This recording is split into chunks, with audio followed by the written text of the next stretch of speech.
15 hectare में उगे 4000 से ज्यादा संतरे के पेड़। यह है माली की राजधानी बमाको के पास बना दियारा एग्रीकल्चर फार्म। एक लंबे वक्त तक यहाँ छोटे छोटे कीड़ों ने तबाही मचाई हुई थी।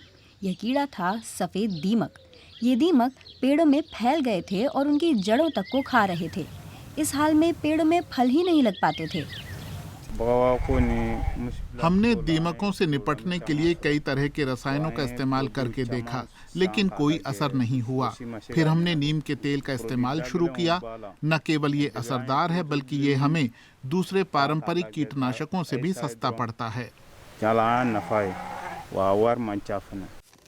मूल रूप से भारत से आने वाले नीम के पेड़ इस अफ्रीकी देश में 1960 के दशक में लाए गए थे। मकसद था फिर से हरियाली लौटाना। नीम के पेड़ बहुत जल्दी बड़े होते हैं और 45 डिग्री सेल्सियस तक की गर्मी में आराम से जिंदा रह सकते हैं। यह गुण माली जैसे गर्म देश के लिए बहुत कारगर थे। अब बड़ी संख्या में पाए जाने वाले नीम के कई हिस्सों को काम में लाया जाता है। खास तौर पर नीम के फलों से बीमारियों के उपचार में काम आने वाली दवाइयों के अलावा खेती में काम आने वाली चीज़ें भी बनाई जाती हैं। लेकिन नीम के तेल के एक बायो कीटनाशक के रूप में इस्तेमाल के बारे में अभी बहुत जानकारी नहीं है। नीम का तेल निकालने की प्रक्रिया लंबी होती है। यह केवल नीम के उन्हीं फलों से निकाला जाता है जो पककर खुद पेड़ से गिरे हों। इन पेड़ से टपके फलों को इकट्ठा कर छाया में सुखाया जाता है। कोल्ड प्रेस की प्रक्रिया से तेल निकाला जाता है। 1 लीटर की कीमत करीब 15 यूरो पड़ती है। नीम के तेल में एजाडिरेक्टिन नाम का सक्रिय पदार्थ पाया जाता है। नीम वाले सभी उत्पादों में यही सबसे असरदार होता है। इसमें वृद्धि को रोकने का गुण पाया गया है। इसलिए जब ये कीड़ों में जाता है तो वे ठीक से विकसित नहीं हो पाते। नीम का तेल इंसानों और मधुमक्खियों के लिए नुकसानदायक नहीं होता। फिर भी किसान रसायनों का इस्तेमाल करते हैं।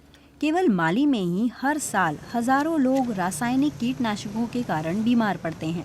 फिर भी यह गली गली में बिकते हैं। खासकर बरसात के मौसम में किसान खूब कीटनाशक खरीदते हैं। 20, 30, 40 बॉक्स।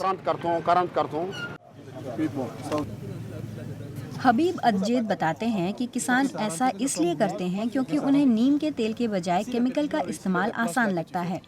वह ऐसे किसानों को ट्रेनिंग देते हैं जो ऑर्गेनिक खेती करना सीखना चाहते हैं। अदजेद उन्हें सिखाते हैं कि बायो कीटनाशक कैसे बनाए जाते हैं। एक हिस्सा नीम का तेल लेकर उसमें 50 हिस्से साबुन वाले पानी के मिलाए जाते हैं। तेल प्रकाश को लेकर संवेदनशील होता है, इसलिए इसका छिड़काव सूरज ढलने के बाद ही किया जाता है।